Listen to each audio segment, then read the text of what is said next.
Hello everyone, आपका स्वागत है आपके फेवरेट चैनल होनेट पर। आज हम लेकर आए हैं 6 कोर ऑप्टिकल फाइबर केबल।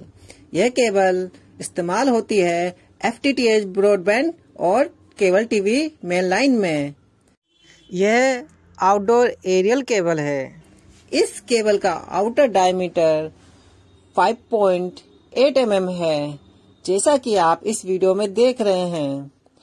जब हम इस केबल को कट करते हैं और कट करने के बाद इसे ओपन करते हैं, तब हम देखते हैं इसके अंदर 2 वाइट FRP प्लस ग्लास यान होती है और इसके अंदर साथ में 6F फाइबर होती है। इसलिए इस केबल को 6 कोर कहा जाता है। इसका आउटर डायमीटर मैंने बताया था 5.8 mm है। ज्यादा जानकारी के लिए आप हमसे संपर्क कर सकते हैं। डिटेल आपको डिस्क्रिप्शन बॉक्स में मिल जाएगी। Stock available on multi core infotech.